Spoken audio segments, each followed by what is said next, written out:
Oui, évidemment, vous savez que ce qui s'est produit hier soir, donc à Paris, était quelque chose d'absolument inimaginable. On n'aurait même pas pu imaginer cela il y a quelques années. Lorsque je revenais de Paris, puisque j'étais à Paris hier soir, dans la soirée, nous avons quitté Paris vers 8h30, 9h, et puis nous nous sommes dirigés vers la Belgique en empruntant donc l'autoroute, et mon épouse me posait une question. Et elle me demandait pendant le trajet, est-ce que tu as préparé ton cours pour demain?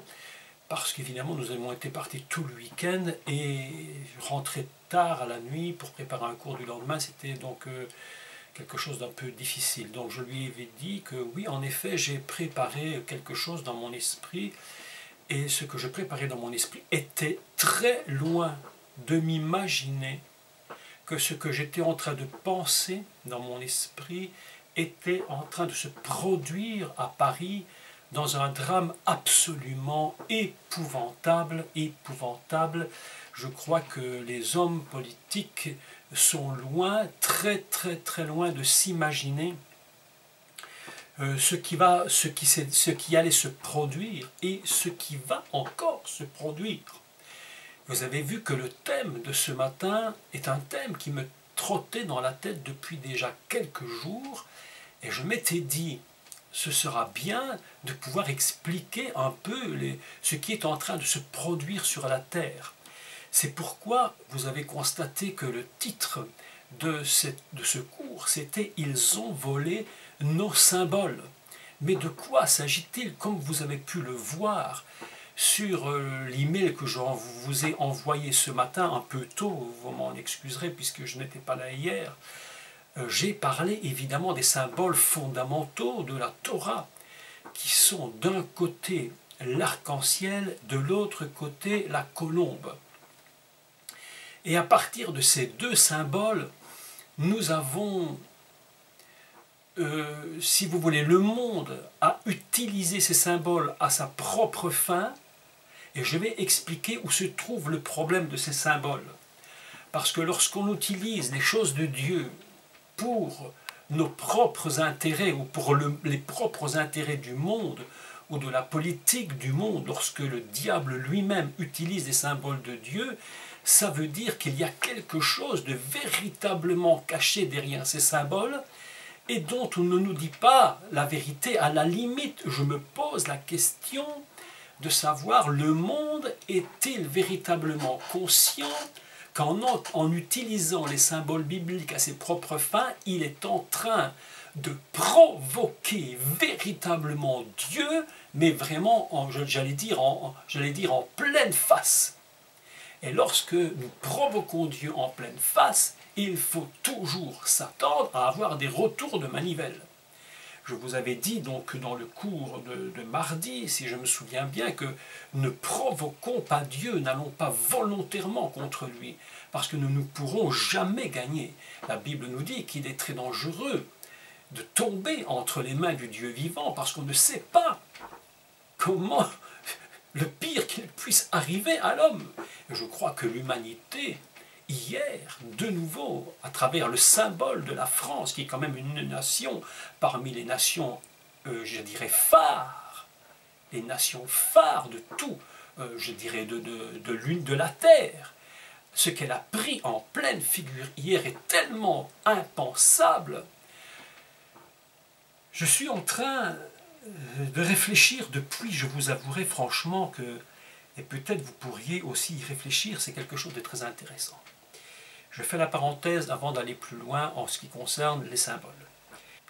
Aujourd'hui, la France est confrontée, et pour longtemps, je vous dis pour longtemps, à un drame absolument indescriptible. Nous avons aujourd'hui en France entre 120 et 140 morts dans des meurtres indescriptibles d'horreur. Mes amis, maintenant, je voudrais vous parler franchement. Les gens penseront ce qu'ils veulent de moi, ils diront ce qu'ils veulent. Ce n'est plus du tout un problème pour moi, qu'on m'aime ou qu'on ne m'aime pas. Je voudrais vous dire la vérité. J'ai dit qu'on nous a volé. On nous a volé nos symboles. Mais de quoi s'agit-il? de quel symbole s'agit-il? Les deux premiers symboles, enfin les deux symboles qui ont marqué, mais véritablement marqué, mon esprit pendant toutes ces dernières, je pense depuis 2 années entières. Et j'avais fait d'ailleurs une conférence intéressante sur sur le thème, je crois c'était la sexualité, une force divine détournée, parce que la sexualité en elle-même est une chose normale, excellente, indispensable, ne fût-ce que pour l'équilibre de l'homme et de la femme, mais également pour la reproduction, autrement nous ne serions pas là.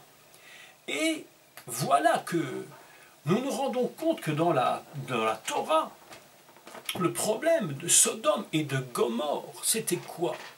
Un des problèmes fondamentaux de Sodome et de Gomorrhe, c'était justement l'homosexualité, c'est-à-dire cette force divine qui était détournée, véritablement détournée, au profit de leur propre convoitise, leur propre péché, et Dieu va détruire Sodome et Gomorrhe.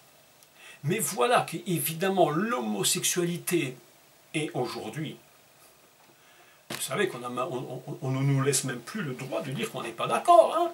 Si vous dites que vous n'êtes pas d'accord, vous pouvez aller au tribunal. Vous avez vu, c'est ce couple qui a été condamné en France et passé au tribunal parce qu'ils disent qu'un monsieur qui était un ancien homo s'est converti et il était libéré. C'était trop. Le pays ne veut plus entendre cela. Il veut faire ce qu'il veut faire. Et rappelez-vous que lorsque le monde a été détruit par Dieu, lorsque ce qu'on appelle donc le Maboul, le déluge est venu sur la terre, Dieu, et nous besoin de lire le texte, ça vaut la peine de le lire, parce que ce symbole est si fort qu'aujourd'hui, quelque chose est en train de se produire. Et puis je vous parlerai de l'autre symbole qui est la colombe de la paix. Parce que la colombe de la paix, là je vous demanderai de prendre des notes, parce que franchement c'est quelque chose d'absolument extraordinaire. Donc prenons d'abord l'histoire de Noach, avec au chapitre, dans le livre de Bereshit, et au chapitre 9. Donc vous vous souvenez évidemment comme moi que Dieu demande à Noach de faire une teva, donc une boîte, une arche, hein, comme on le dit en français. Et Dieu va faire une alliance lorsque ses fils vont sortir de l'arche. Il y a 2 choses qui vont se produire simultanément. Il y aura 2 symboles très forts qui vont se produire. Le premier, ce sera ce qu'on appelle le keshet, c'est-à-dire l'arc, ce qu'on appelle l'arc-en-ciel. La seconde, c'est Yona, c'est la colombe. 2 symboles qui sont repris dans la même histoire. Écoutez, c'est très intéressant. Ce n'est pas des milliers d'années de différence. C'est dans la même histoire. C'est Noach qui va voir l'arc dans la nuée, et il va voir également il va y avoir également la colombe qui va partir, elle va revenir, elle ne trouve pas de lieu pour se poser, puis donc elle revient, et puis la colombe va repartir, etc. Vous connaissez le texte. Je lis ceci au chapitre 9, à partir du verset 11. J'établis mon alliance avec vous. Aucune chair ne sera plus exterminée par les eaux du déluge, et il n'y aura plus de déluge pour détruire la terre. Et Dieu dit, c'est ici le signe de l'alliance que j'établis entre moi et vous, et tous les êtres vivants qui sont avec vous, pour les générations à toujours. J'ai placé mon arc dans la nuée, c'est-à-dire l'arc-en-ciel. Et il servira de signe d'alliance entre moi et la terre. Quand j'aurai rassemblé des nuages au-dessus de la terre, l'arc paraîtra dans la nue. Et je me souviendrai de mon alliance entre moi et vous, et tous les êtres vivants de toute chair, et les eaux ne deviendront plus un déluge. Voilà un texte tout à fait important. Premier signe de l'alliance que Dieu va faire entre Dieu et les hommes, l'arc-en-ciel. Aujourd'hui, si vous regardez, et je reviens un peu 2 secondes en arrière, si vous vous rappelez de ce qui se passait sur la terre, avec Sodome, Gomorrhe, l'homosexualité était arrivée à un niveau mais tel qu'il n'y a plus de contrôle possible. Que se produit-il? Dieu va donc dire, je n'exterminerai plus la terre, je vais faire alliance et je vous mettrai un arc dans la nuée. Aujourd'hui, si vous regardez quel est le symbole de tout cette Gay Pride, de tout ce qui se produit dans le monde au sujet de l'homosexualité, de tous ces défilés dans les villes, quel est le symbole de l'homosexualité? L'arc-en-ciel.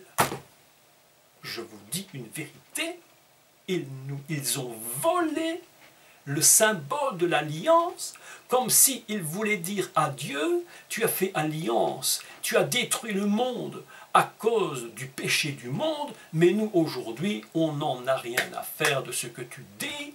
Nous prenons le symbole de l'arc-en-ciel, nous le dressons partout dans nos défilés, dans cette, j'allais dire, débauche, mais inimaginable.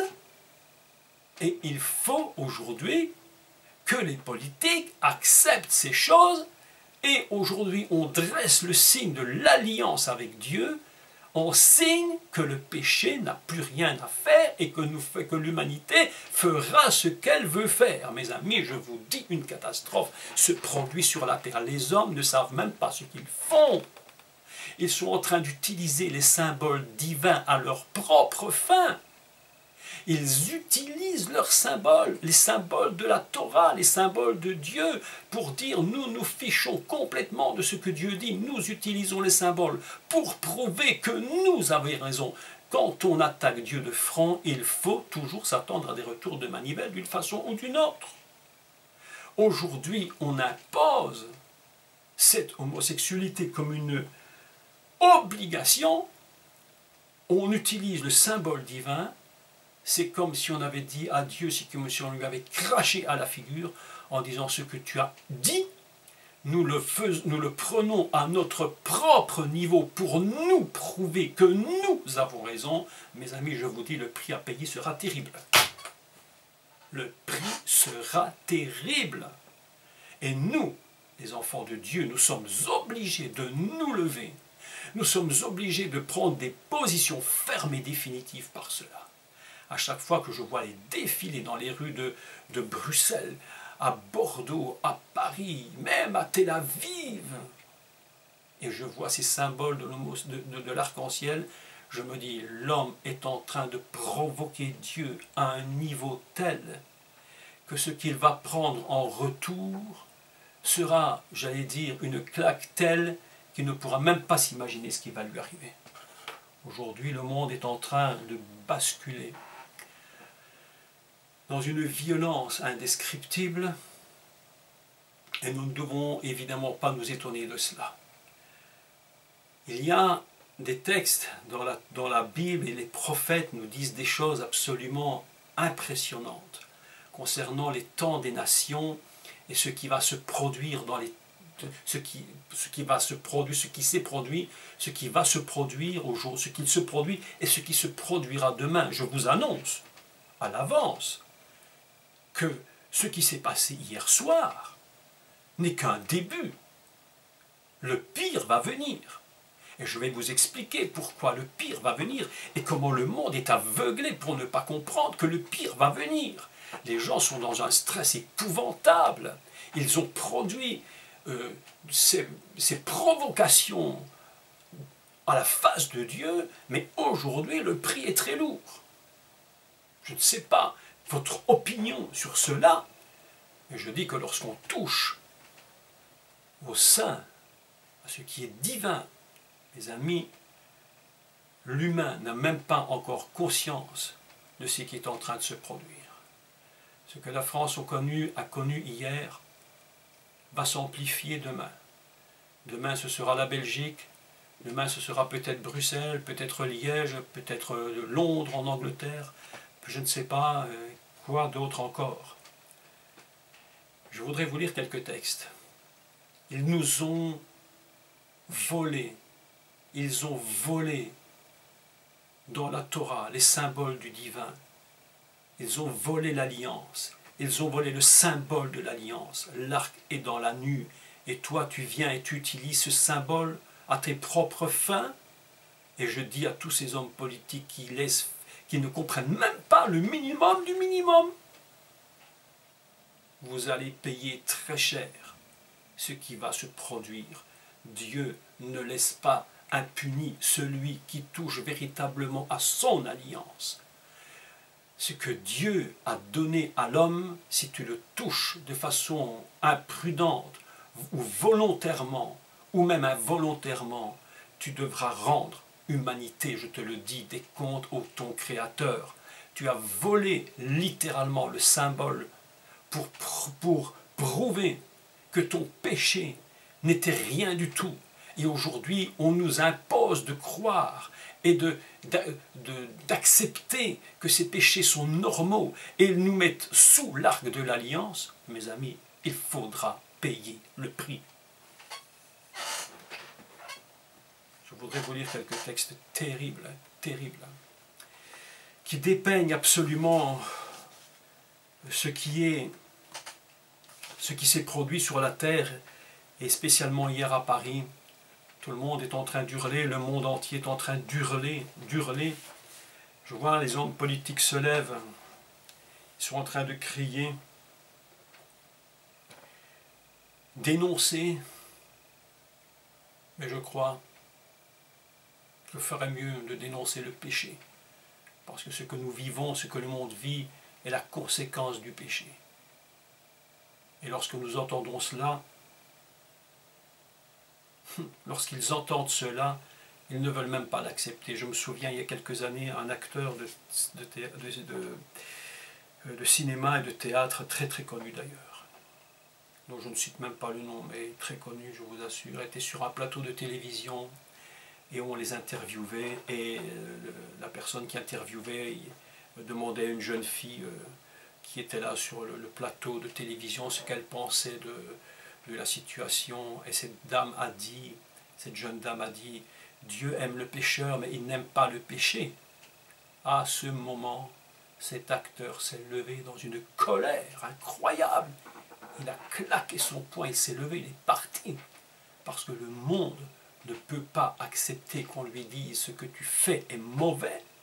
Ils veulent nous imposer leurs lois, et je vous dis, mes amis, nous devons résister, marcher à contre-courant de tout ce qu'ils veulent nous imposer. Écoutez la situation du monde telle que le prophète Ésaïe le décrit. C'est un texte absolument extraordinaire. On a l'impression de lire les actualités aujourd'hui. Si vous prenez le journal télévisé ou la presse écrite, vous avez l'impression de lire ce que je vais vous lire maintenant. Et c'est dans le prophète Ésaïe, chapitre 5, verset 30. Écoutez le texte absolument fantastique. En ce jour-là, il y aura près de lui un mugissement comme celui d'une tempête sur la mer. En regardant la terre, on ne verra que ténèbres, avec des alternatives d'angoisse et d'espérance. Au ciel, l'obscurité régnera. Voilà un texte absolument fantastique. La traduction, je l'ai relu en hébreu, la traduction est assez complexe, mais je trouve que Louis II a bien exprimé quand même l'idée.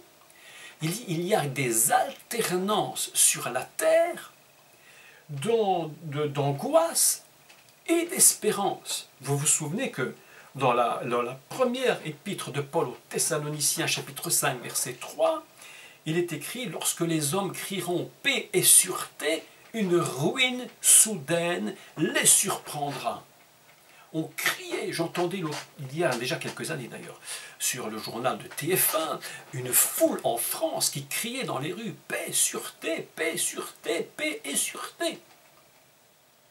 Une ruine soudaine les surprendra. On crie à la paix, le monde entier hurle à la paix, on demande la folie la plus totale, et je vous l'ai déjà dit, je le crois de toutes mes forces, la folie la plus totale d'un État israélien coupé en deux, comme je vous l'avais expliqué déjà dans mes cours précédents, l'esprit ammonite de division. Pourquoi? Pour qu'il y ait la paix. Et on se promène dans les rues avec un symbole, mais absolument formidable, et en même temps dramatique, puisé de nouveau dans la Torah. Est-ce que vous savez que les gens ignorent totalement, les 99,99% des gens sur la terre ignorent totalement que la colombe de la paix est un symbole de la Torah. Ils ne sont même pas au courant de cela. Ils se promènent avec une colombe sur des drapeaux et elle tient une branche, ce qu'on appelle en hébreu une brisure d'olivier dans le bec, taraf, la brisure d'olivier dans le bec, et on se promène dans les rues. Ils ne savent même pas qu'ils sont en train d'utiliser des principes de Torah pour proclamer la paix dans le monde. Mais je vous redis, de même que l'arc dans la nuée a été complètement escamoté, trompé, on nous a volé notre symbole de l'alliance, de même lorsqu'ils utilisent la colombe, ils ont volé le symbole de l'alliance de Dieu. Ils ont volé le symbole de la paix, de la reconstruction. Parce qu'ils disent, c'est nous qui reconstruirons ce monde. Et ils utilisent un symbole dont ils ne savent même pas de quoi il s'agit. Mais je vais vous lire un texte absolument inimaginable. Un texte absolument fantastique. Qui se trouve dans le prophète Jérémie. Là, le texte est tellement inimaginable. Je vais vous montrer quand le monde utilise ce qu'il ne peut pas utiliser. Le monde, à ce moment-là, devient aveugle. Tout est caché. Il y a des mystères qui se cachent derrière. Et l'homme n'arrive même pas à comprendre ce qui se cache. Ça lui est devenu totalement impossible. Écoutez ce texte. Avant de le lire, je voudrais vous faire une petite lecture. Ce matin, je reçois un message en ouvrant l'ordinateur pour le cours, je reçois un message. Et c'était une boutade. Et je le suppose, vraiment, je le suppose, mais ça ne peut pas être autrement, voilà, ce serait de la folie. Et voilà ce que je reçois comme message. Écoutez ceci, parce que ça va vous sidérer. Mais je pense que c'est une plaisanterie, mais tellement véritable. Écoutez ceci. Je le lis, tel que je l'ai reçu. Le gouvernement israélien vient d'appeler la France. Donc je parle c'est juste après les événements d'hier soir. Le gouvernement israélien vient d'appeler la France à faire preuve de la plus grande mesure de réfléchir à une solution de deux États. C'est très étrange, vous ne trouvez pas? Même si c'est une boutade, c'est étrange quand même. Mais écoutez la suite. Jusque-là, j'étais en train de me dire, ben oui, évidemment, la France va essayer de trouver deux États pour qu'il y ait la paix entre les Arabes, les Palestiniens, et puis tout cet islam, et puis l'Israël, etc. C'est cela que je me dis, mais écoutez la suite. Donc je recommence et je lis ensuite. Donc le gouvernement israélien vient d'appeler la France à faire preuve de la plus grande mesure de réfléchir à une solution de deux États, une moitié de Paris pour l'État islamique, l'autre moitié pour la France, et de cesser d'agresser les musulmans. Là j'écoute ça, je lis cela, je me dis mais c'est quoi cette histoire? D'un côté, évidemment, on va dire, si vous voulez la paix, il faudra que vous cédiez votre pays à moitié. Mais maintenant, voilà qu'on nous dit, maintenant, vous la France, où vous en êtes? Est-ce qu'on va faire moitié de Paris et moitié de l'autre Paris pour la France et l'autre moitié pour les musulmans. On crie au symbole de la paix. On crie à la paix mondiale. On crie à la paix. Le monde est en alternance d'angoisse, de peur, d'espérance. On crie à... Écoutez, écoutez ceci, écoutez la suite. Alors prenons le texte ensemble dans Jérémie. Et là, je vous demande de prendre vraiment note. Je vais le lire doucement pour que vous preniez note et je vais vous expliquer un texte. Si vous ne le lisez pas en hébreu, il est impossible. C'est strictement impossible de le comprendre. Il n'y a que le texte hébreu qui nous le révèle. Je lis Jérémie 46 et à partir du verset 16. Bon, je ne vais pas lire ce qui précède, ni rien. Il en fait chanceler en grand nombre, ils tombent l'un sur l'autre et ils disent « Allons, retournons vers notre peuple, dans notre pays natal, loin du glaive destructeur. » Bien, mes amis, ce texte, en réalité, ne dit pas ça. Ce texte ne dit pas tout à fait ça. La traduction, en hébreu, il ne s'agit pas loin du glaive destructeur, mais il s'agit de on dit Rechev Ayona, qui veut dire littéralement l'épée de la colombe. Non pas du glaive destructeur. Rechev Ayona, l'épée de la colombe. Comment l'épée de la colombe? Mais la colombe, c'est la paix. Mais qu'est-ce que c'est pour une histoire? La colombe, c'est la paix. On brandit la colombe dans le monde entier. On brandit l'arc-en-ciel. Derrière l'arc-en-ciel, il y a la colombe. J'avais même vu une image sur Internet fantastique. L'arc-en-ciel est devant l'arc-en-ciel une colombe. Et le monde se promène avec la colombe. Mais voilà que la Torah, voilà que le prophète Jérémie nous dit « Attention ! La colombe dont vous parlez n'est pas celle de Noé. La colombe dont vous parlez n'est pas celle qui s'est posée sur le Messie. Ça n'a rien à voir. Il y a là derrière un leurre. Le monde se trompe littéralement. Lorsqu'il voit la colombe, il croit qu'il parle de la paix, mais derrière, il y a une épée qui détruit. Méfions-nous. Nous, les enfants de Dieu, mais ouvrons nos yeux et comprenons que cette colombe-là, ce n'est pas la colombe avec laquelle Dieu veut reconstruire son monde. Ce n'est pas la colombe qui vient sur nous pour que nous soyons remplis de l'esprit du divin. Il s'agit d'un leurre. Le glaive destructeur, ou l'épée de destruction selon certaines versions, c'est Rechev, l'épée Ayona, de la colombe. Mes amis, aujourd'hui, le monde brandit la colombe, mais derrière cela, il y a un autre esprit qui gère.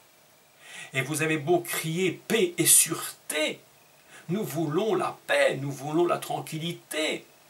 Mes amis, je vous le dis franchement, le monde est aveugle. Il croit que la paix viendra parce qu'il crie paix, paix et sûreté.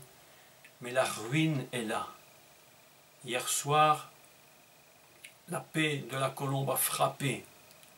On prétend qu'il faut 2 États, on prétend qu'il faut supporter des religions destructrices, complètement sataniques, inspirées par des anges déchus, il faut le dire quand même.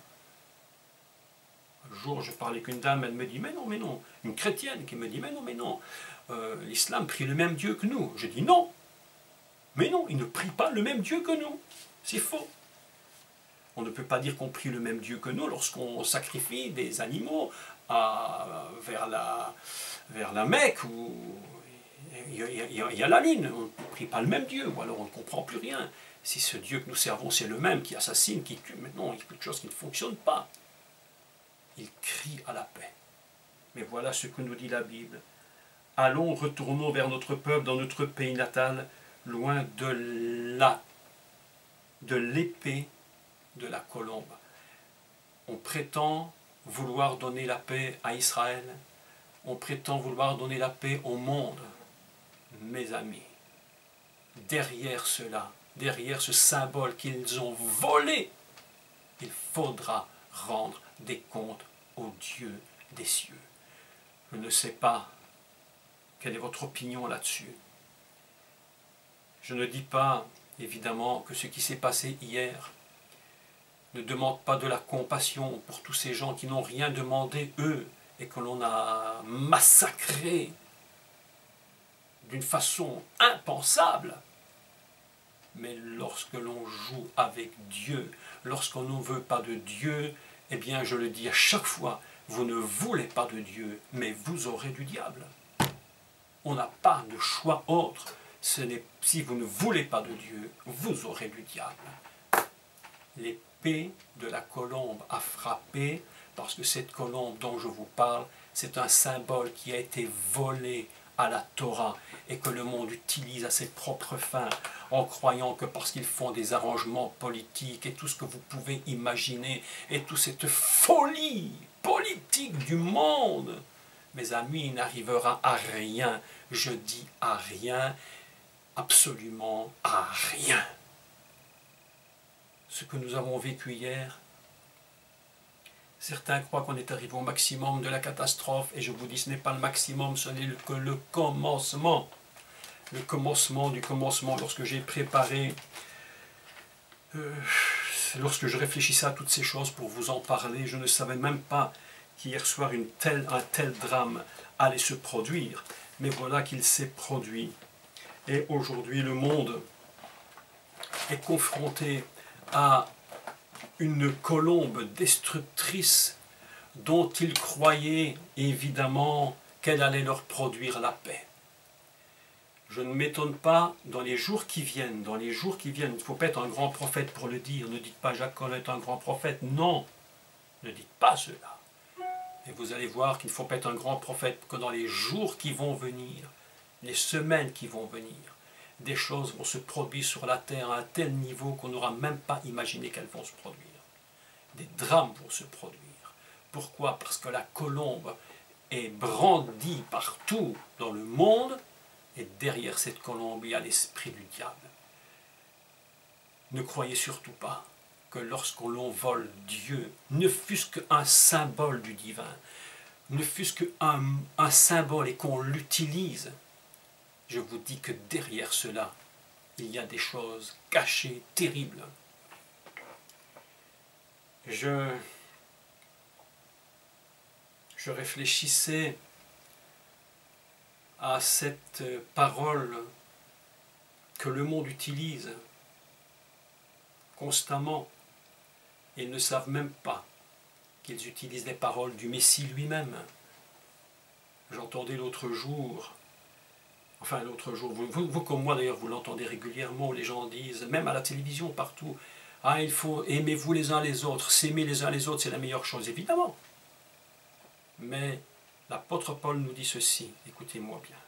« Quand bien même je donnerai mon corps pour être livré aux flammes, je donnerai tout ce que je possède, si je n'ai pas l'amour, je ne suis rien. » Il ne s'agit pas de s'aimer les uns les autres d'une façon humaine.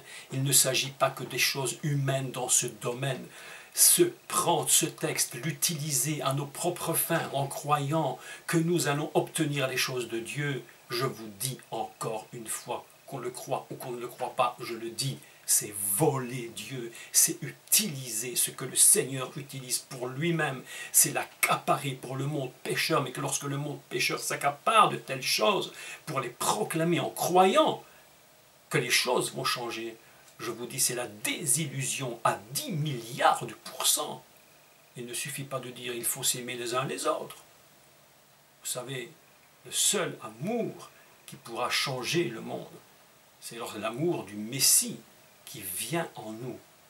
Mais lorsqu'on s'accapare les paroles de la Torah, les paroles des prophètes, les paroles du Messie, pour prouver qui nous sommes et que nous sommes capables par nous-mêmes de produire la paix dans le monde et autre chose. Mes amis, je vous dis, le monde court à la catastrophe. Le monde court dans une catastrophe, mais les temps de la fin sont là. Et le Messie, Yeshua, nous avait prévenu, lorsque vous verrez toutes ces choses, sachez que le Fils de l'homme est proche. Aujourd'hui, la France s'est levée en disant nous allons attaquer l'État islamique. Mais l'État islamique, son but, c'est quoi le but de l'État islamique? C'est que le monde devienne musulman. Mais derrière cela, il y a autre chose. C'est que ces groupes puissent monter en Israël et radier Israël de la carte. Et lorsque nous comprenons que radier Israël de la carte, c'est toucher au cœur même de Dieu, c'est toucher à l'œil même de Dieu. Il dit, ne faites pas de mal à mon peuple, ne faites pas de mal à mes prophètes. Si vous voulez toucher à cet ennemi d'Israël, mes amis, les États ne se rendent même pas compte que dans tout ce qui se produit actuellement, dans le monde et dans le Moyen-Orient, tout, absolument tout tourne autour d'une seule et même chose, la venue du Mashiach en Israël et à Jérusalem.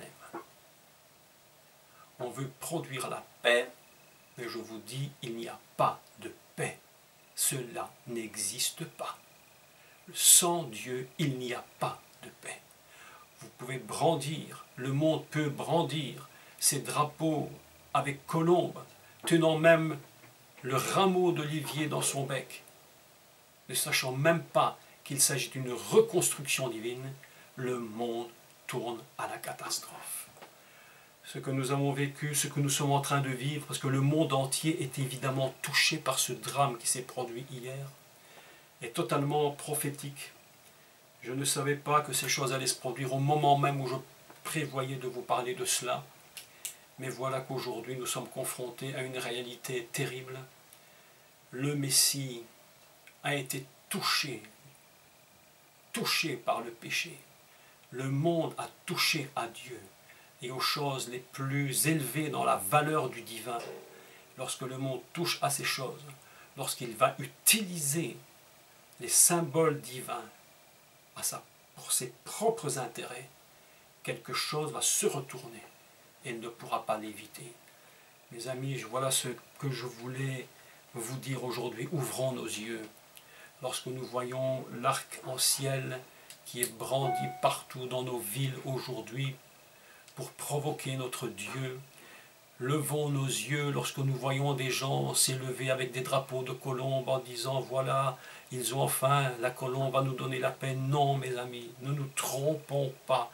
Derrière cela, il y a un esprit satanique qui ne désire qu'une chose, c'est détruire l'humanité, détruire le peuple de Dieu, détruire, même je dirais même les croyants en Yeshua, nous détruire. Les temps qui viennent seront de plus en plus difficiles. Je voudrais lire quelques versets, parce que franchement, dans l'Apocalypse, au chapitre 16, donc le livre de la Révélation, il y a un verset qui dit que au verset 8, il dit, verset 9, « Les hommes furent brûlés par une grande chaleur et ils blasphémèrent le nom de Dieu. » Même au moment le plus dramatique où l'homme devrait comprendre que ce qui est en train de se produire est vraiment insupportable et qu'il devrait se repentir, la Bible nous dit, ils blasphémèrent le nom de Dieu. Plus les fléaux vont venir sur la terre dans les temps qui viennent, plus les gens vont s'éloigner de Dieu. Quelques-uns comprendront, beaucoup se révolteront. Ce que nous avons entendu, et ça je trouve ça vraiment terrible, c'est lorsque Dieu, les hommes disent, si Dieu existait, il ne permettrait pas cela. Vous l'avez entendu comme moi 1000 fois. Pourquoi ne disent-ils pas que c'est le diable? Parce qu'ils sont totalement aveuglés. Ils sont littéralement aveuglés. Ils ne voient plus rien. Ne volons pas les symboles de Dieu pour que l'humain que le monde s'accapare l'alliance et qu'il la transforme en un mensonge éhonté. Dieu, aujourd'hui, nous révèle: vous avez touché aux choses saintes sans comprendre ce que vous avez fait. Aujourd'hui, il faut payer le prix. C'est terriblement vrai, terriblement dramatique, mais le monde récolte ce qu'il sème. Mes bien-aimés, ouvrons nos yeux, et nous, les enfants de Dieu, soyons d'une prudence extrême dans les temps qui viennent, parce que ce qui va se produire, je pense qu'on ne l'aura jamais vu comme ça va se produire dans les temps qui viennent. Ouvrons nos yeux, soyons très prudents, accrochons-nous à la véritable alliance. Nous, les enfants de Dieu, ne provoquons jamais le Seigneur. Nous ne gagnerons jamais contre lui. Ouvrons nos yeux, prévenons ceux qui sont autour de nous et dites-leur: faites attention, Église, sois attentive et prudente. Tu ne sais pas ce qui peut t'arriver si tu provoques ton Dieu. Fais attention. Mes amis, voilà ce que je voulais vous dire en quelques mots aujourd'hui. Je sais que ce n'est pas un immense enseignement de Torah hébraïque. Néanmoins, je voulais vous mettre au courant que la colombe de la paix, en réalité, la Bible nous dit par le prophète Jérémie, c'est l'épée de la colombe qu'on appelle l'épée de la destruction.